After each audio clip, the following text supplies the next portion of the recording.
तो chapter number हम 5 का कर रहे हैं और यूनिट नंबर 2 हमारी चल रही है। इससे पहले हमने सेलों का समांतर क्रम संयोजन और सेलों का श्रेणी क्रम संयोजन अपना टॉपिक कंप्लीट किया था।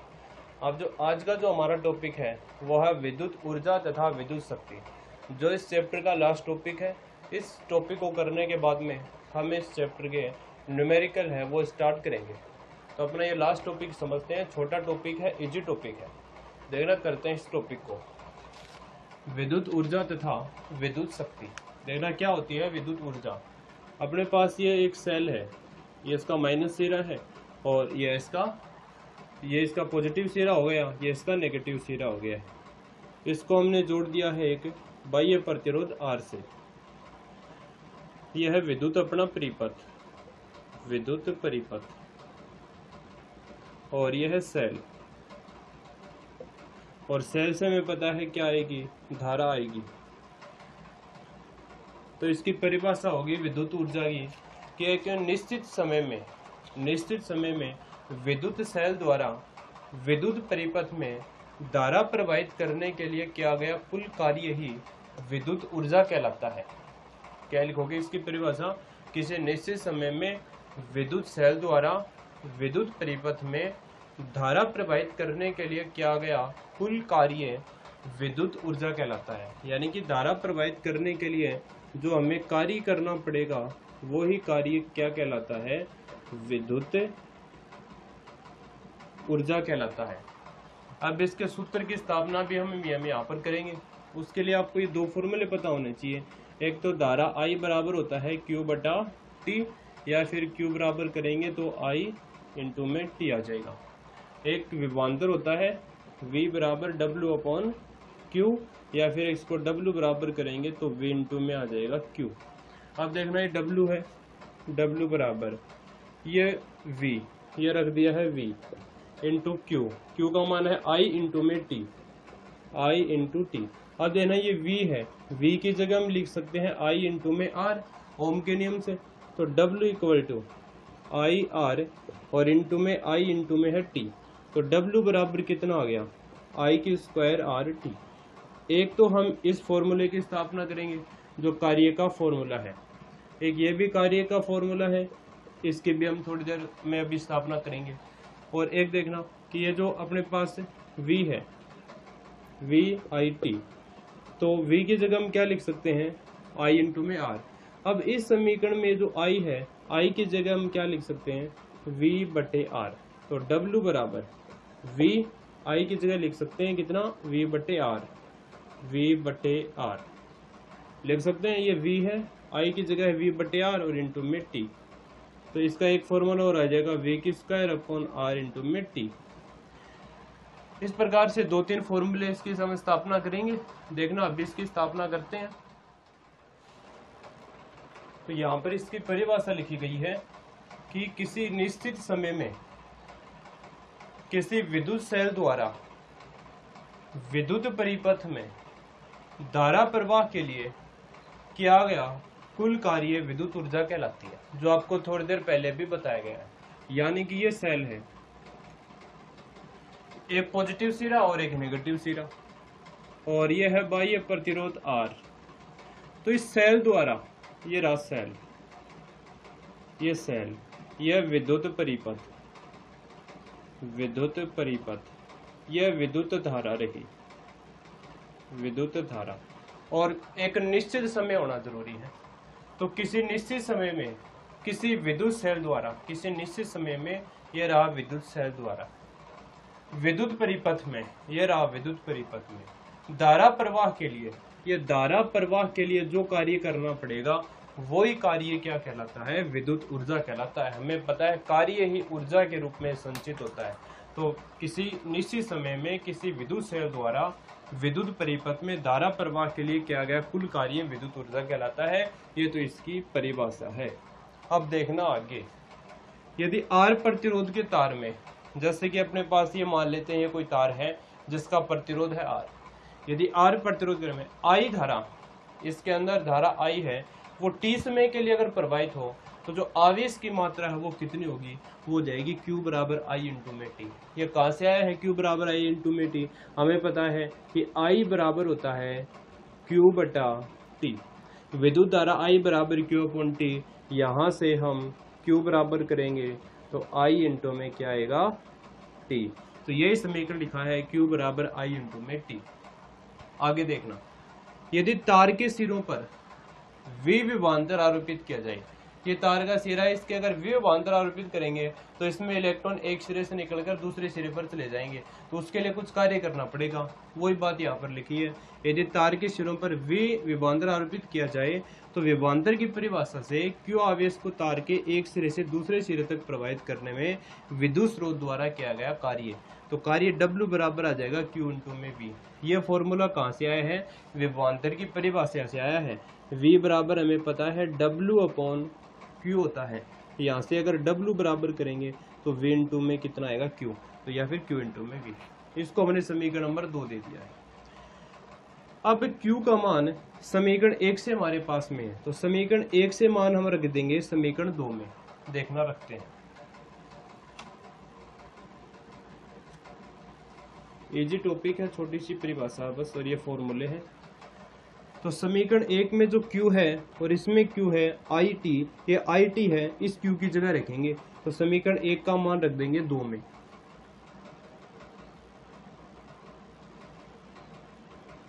समीकरण 1 का मान 2 में रखने पर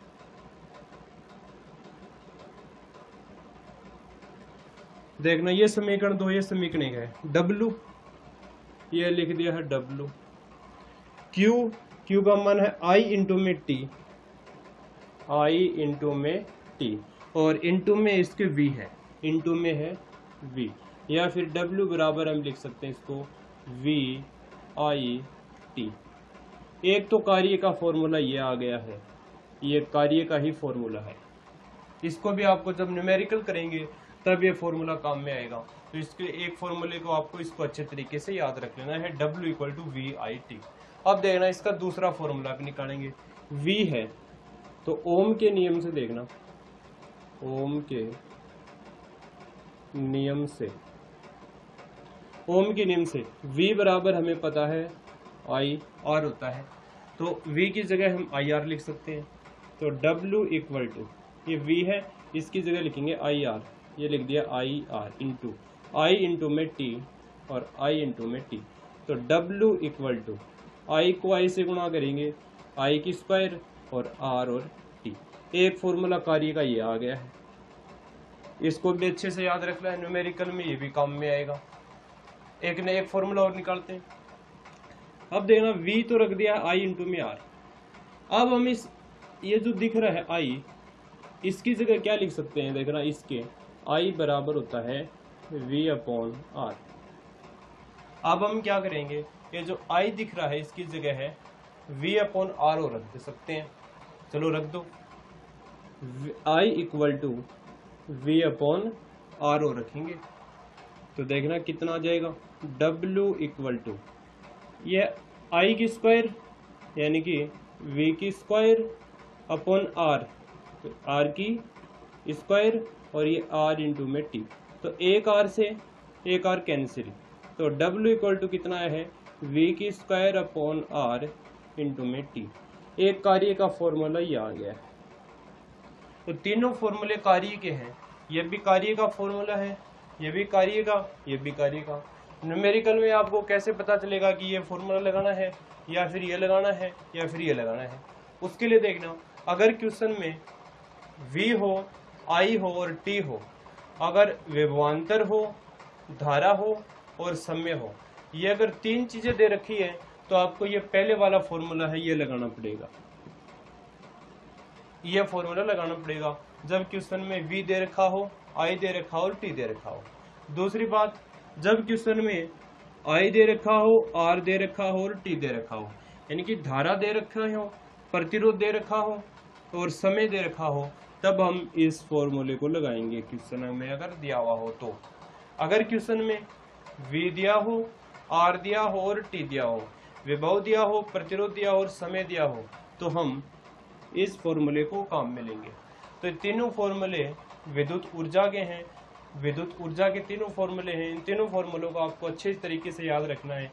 आगे जब हम इनके न्यूमेरिकल करेंगे चैप्टर नंबर 5 के, तो ये तीनों फॉर्मूले काम में आएंगे अपने। तो इसको एक बार और समझते हैं, फिर हम इसकी विमा और मात्रक है इसकी बात कर लेते हैं। तो देखना, सबसे पहले इसकी परिभाषा लिखी है कि किसी निश्चित समय में किसी विद्युत सेल द्वारा विद्युत परिपथ में धारा प्रवाह के लिए किया गया कार्य विद्युत ऊर्जा कहलाती है। सिंपल सी परिभाषा है। यदि आर प्रतिरोध के तार में, ये कोई तार है जिसका प्रतिरोध आर है, अगर हम इसमें आई धारा टी समय तक प्रवाहित करेंगे तो टी समय में तार में प्रवाहित आवेश की मात्रा, तो आवेश कैसे निकलेगा, धारा आई बराबर क्यू अपॉन टी होती है। यहाँ से क्यू का मान निकाल लिया है, क्यू बराबर आई इंटू में टी, तो क्यू बराबर आ गया आवेश की मात्रा आई इंटू में टी। इसको हमने लिख दिया समीकरण नंबर 1। दूसरी बात, यदि तार के सिरों पर विभवांतर आरोपित किया जाए तो विभवांतर की परिभाषा से क्यू आवेश को तार के एक बिंदु से दूसरे बिंदु तक प्रवाहित करने में विद्युत स्रोत द्वारा किया गया कार्य। तो कार्य पहले विभवांतर की परिभाषा V बराबर W अपॉन Q, तो W यहाँ से कितना आ जाएगा V इंटू में Q। इसको समीकरण नंबर दिया है। तो अब समीकरण 1 का मान रख देंगे कार्य वाले समीकरण 2 में, 1 का मान 2 में रखेंगे तो पहला समीकरण ये आएगा। अब V की जगह IR लिख सकते हैं, दूसरा समीकरण आ जाएगा। I की जगह V अपॉन R लिख सकते हैं तो समीकरण 3 आ जाएगा। अगर क्वेश्चन में VIT दिया हो तो कार्य के लिए ये फॉर्मूला लगाएंगे, अगर IRT दिया हो तो कार्य के लिए ये फॉर्मूला लगाएंगे, अगर VRT दिया हो तो कार्य के लिए ये फॉर्मूला लगाएंगे। तो अब हम जो करेंगे वो करेंगे इसके मात्रक की बात करते हैं। तो पहले आप इसका स्क्रीनशॉट है वो लेना, फिर इसको साफ करने के बाद में इस जगह पर इसके विमा की बात करेंगे और मात्रक की बात करेंगे। देखना, यहां से कर देते हैं इसको साफ।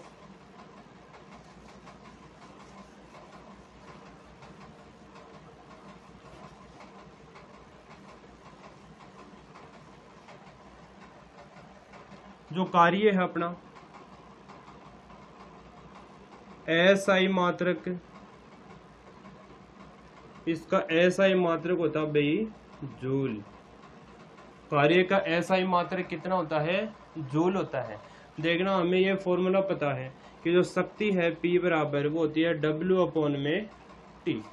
ठीक है, अगर यहाँ से हम W बराबर करेंगे तो आएगा P इंटू में T। ठीक है, तो यहाँ से अगर हम 1 जूल की बात करें तो 1 जूल है वो कितना आएगा, जो शक्ति है, शक्ति का मात्रक होता है वाट, तो 1 वाट इंटू समय का मात्रक क्या होता है, सेकंड। समय का मात्रक हो गया है सेकंड। तो इसका ऐसा ही मात्रक क्या आएगा, जूल। 1 जूल बराबर होता है 1 वाट गुणा में सेकंड। ठीक है, इतनी बात। अब दूसरा मात्रक देखते हैं इसका।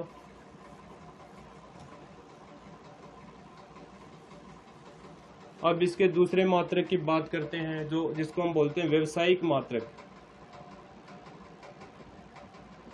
इसका व्यावसायिक मात्रक वो होता है किलोवाट घंटा, किलोवाट घंटा KWH,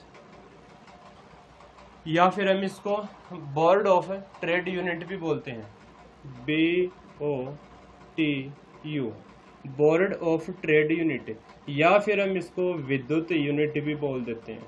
जो हम जो मीटर होते हैं जो घरों के, उसमें जो लाइट है वो यूनिट में ही मापते हैं। जो ऊर्जा को हम किस में मापते हैं, विद्युत यूनिट में। इसको बोल देंगे विद्युत यूनिट। तो ऐसा ही मात्रक W अपॉन T जूल हो गया है। व्यावसायिक मात्रक किलोवाट घंटा, या फिर BOTU, board of trade unit, इसको बोलेंगे बोर्ड ऑफ ट्रेड यूनिट या फिर विद्युत यूनिट। ठीक है, ये इसका मात्रक हो गया है। अब हम बात करें एक विद्युत यूनिट बराबर, एक विद्युत यूनिट बराबर 1 किलोवाट घंटा, यानी कि 1 किलोवाट गुणा में 1 घंटा। ठीक है, इसको हम जूल में बदल रहे हैं, तो 1 किलोवाट घंटा में कितने हो गए हैं, 1000 वाट हो गए हैं। 1000 वाट इंटू 1 घंटे में कितने सेकंड हो गए हैं, 3600 सेकंड, 3600 सेकंड। या फिर हम इसको लिख सकते हैं 3.6 गुणा 3.6 गुणा 10 की पावर 6 वाट इंटू में सेकंड, और देख सकते हो वाट इंटू सेकंड को आप लिख सकते हो जूल। तो यहाँ से एक विद्युत यूनिट बराबर क्या आएगा 3.6 गुणा 10 की पावर 6 जूल। ठीक है, एक आपको इसको ये याद रखना है। तो ये अपना टॉपिक था विद्युत ऊर्जा। सबसे पहले इसकी परिभाषा याद होनी चाहिए। किसी निश्चित समय में किसी विद्युत परिपथ से किसी निश्चित समय में किसी विद्युत सेल द्वारा विद्युत परिपथ में धारा प्रवाह के लिए किया गया कुल कार्य ही विद्युत ऊर्जा कहलाती है। बाद में इसके 3 फॉर्मूले आए थे। W बराबर VIT है, एक ये फॉर्मूला था। W बराबर V की जगह हम IR लिख देंगे, तो I की स्क्वायर और RT एक फॉर्मूला ये था। इस प्रकार से 2-3 फॉर्मूले थे इसके, ये आपको याद रख लेने हैं। इसका जो ऐसा ही मात्रक होता है वो जूल होता है, या फिर 1 जूल बराबर करेंगे तो 1 किलोवाट गुणा में सेकंड। ये कहाँ से आया है कि शक्ति होती है P बराबर W बटे T, तो यहाँ से W करेंगे तो P गुणा में T। ये कार्य का मात्रक जूल, शक्ति का मात्रक वोट और समय का मात्रक सेकंड। तो 1 जूल इक्वल टू 1 वाट गुणा में 1 सेकंड। अब दूसरी इसकी व्यवसायिक मात्रक होता है किलोवाट घंटा, या फिर BOTU board of trade unit भी बोलते हैं इसको, या फिर विद्युत यूनिट। और एक विद्युत यूनिट बराबर क्या हो जाएगा 3.6 गुणा 10 की पावर 6 जूल। ठीक है, तो पहले आप इसका स्क्रीनशॉट लेना, फिर हम ये दूसरा टॉपिक विद्युत शक्ति है इसके बारे में पढ़ेंगे। तो अब हम बात करते हैं विद्युत शक्ति की। विद्युत शक्ति क्या होती है कि किसी विद्युत परिपथ में विद्युत स्रोत द्वारा विद्युत धारा प्रवाह के लिए किए गए कार्य की दर या एकांक समय में क्षय होने वाले ऊर्जा का मान विद्युत परिपथ की शक्ति कहलाती है। इस शक्ति की परिभाषा हम बहुत ही पहले भी अच्छे तरीके से हम कर चुके हैं कि विद्युत ऊर्जा द्वारा कार्य करने की दर को हम शक्ति कहते हैं, लेकिन यहाँ पर है विद्युत शक्ति, तो विद्युत परिपथ का नाम आ गया है। बस इतना सा चेंज करना है कि विद्युत परिपथ में विद्युत स्रोत द्वारा विद्युत धारा प्रवाह के लिए किए गए कार्य की दर को विद्युत शक्ति कहते हैं। ठीक है, फॉर्मूला क्या होता है शक्ति का, P बराबर W अपॉन T। ठीक है, इसको मैं समीकरण नंबर 1 दे देता हूँ, P बराबर W अपॉन T को। ये रही बात W की, ये हमने इससे पहले अभी निकाला थोड़ी देर पहले। W बराबर होता है VIT, एक फॉर्मूला ये था W का। अगर इस समीकरण में हम V बराबर रखें IR, तो अपने पास W का एक फॉर्मूला रहेगा। क्या फॉर्मूला आएगा, V की जगह IR रखेंगे तो IR इंटू में I इंटू में T, तो W इक्वल टू I की स्क्वायर RT। एक फॉर्मूला ये आ गया है और एक फॉर्मूला ये आ गया है W का। एक फॉर्मूला और आएगा, कौन सा फॉर्मूला आएगा कि I equal to V upon R। इस समीकरण में V अपॉन R रखेंगे तो देखना W इक्वल टू I, तो यानी कि V की स्क्वायर और R की स्क्वायर, एक R ये रहा और इनटू में है इसके T, तो R से R कैंसिल हो गया है। W इक्वल टू क्या बचा V की स्क्वायर अपॉन R इंटू में T। एक फॉर्मूला ये आ गया है। आ गए हैं 3 फॉर्मूले। अब बात करते हैं समीकरण 1 से, तो देखना समीकरण 1 से P इक्वल टू ये W का मान क्या है, कोई सा फॉर्मूला रख दो। ये फॉर्मूला रखेंगे W का V की स्क्वायर T अपॉन R, तो V की स्क्वायर T बटे R, ये लिख दिया R और इसके बटे में T भी है, ये इसके बटे में लिख दिया है T। ठीक है, T से T कैंसिल, तो P बराबर क्या है V की स्क्वायर बटे R। ठीक है, या फिर P इक्वल टू एक V को हमने ले लिया बाहर, ये बचेगा V अपॉन R, और V अपॉन R क्या होता है I होता है, तो P इक्वल टू आ गया V इंटू में I। ये एक शक्ति का ये फॉर्मूला हमने निकाल लिया है, P बराबर V इंटू में I। आप चाहे तो कौन सा भी फॉर्मूला रख देते, T की जगह है VI आता, जैसे कि ये P इक्वल टू है W का फॉर्मूला VIT अपॉन में इसके क्या है T, तो T से T कैंसिल, P बराबर कितना आया VI इसमें है। चाहे आप I की स्क्वायर RT रखोगे तो भी कितना आएगा P इक्वल टू VI। तो ये शक्ति का फॉर्मूला है P बराबर V इंटू में आई या फिर P बराबर V की स्क्वायर अपॉन R। इन दोनों फॉर्मूलों को आपको अच्छे से याद रखना है। जब हम न्यूमेरिकल करेंगे तो ये दोनों फॉर्मूले भी अपने काम में आएंगे। ठीक है, अब बात कर लेते हैं इसके मात्रक की। मात्रक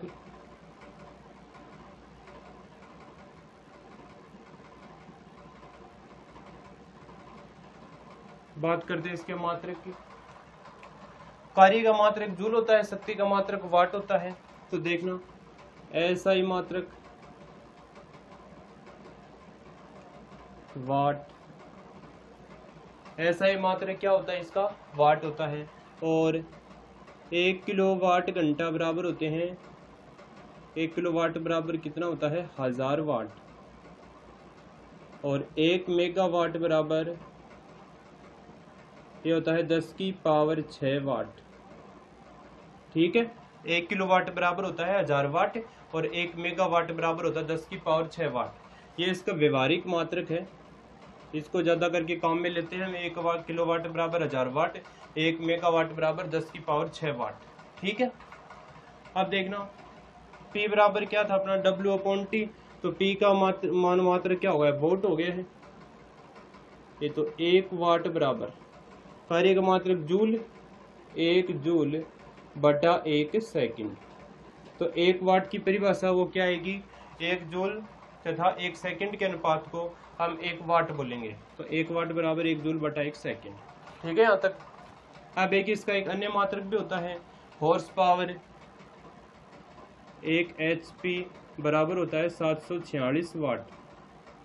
ठीक है, एक अन्य मात्रक भी होते हैं, एक हॉर्स पावर बराबर बोलते हैं इसको, 746 वाट के बराबर में होता है। अब बात कर ले इसके विमा की। विमा फॉर्मूला पता है P बराबर W बटे T। कार्य की विमा क्या होती है, m1 L² T माइनस 2 और समय की विमा हो गई है T। तो शक्ति की विमा क्या हो जाएगी, m1 L² T माइनस 3। ये आपको 11वीं क्लास में विमा अच्छे तरीके से सिखा दी गई थी। जैसे कि कार्य की विमा आपको निकालनी है, ये रहा W। तो पहले हम कार्य की विमा निकाल लेंगे। कार्य की विमा होती है m1 L² T माइनस 2 बटे समय की विमा हो गई है T। तो T ऊपर माइनस में हो जाएगा, तो -2 -1 -3। तो m1 L² T माइनस 3 इसकी विमा हो गई है। ठीक है, तो ये अपने टॉपिक हैं, ये खत्म हो चुके हैं। एक विद्युत ऊर्जा और दूसरा था विद्युत शक्ति। ठीक है, तो आपको अच्छे से इनके फॉर्मूले वो पता होना चाहिए, तो हम न्यूमेरिकल करेंगे वो अच्छे तरीके से हो जाएंगे। तो ये अपना चैप्टर है 5 का, ये तो अपना कंप्लीट हो गया है। अब हम नेक्स्ट वीडियो में इसके न्यूमेरिकल करेंगे। ठीक है, तो आप इसका स्क्रीनशॉट है वो ले लेना अच्छे से।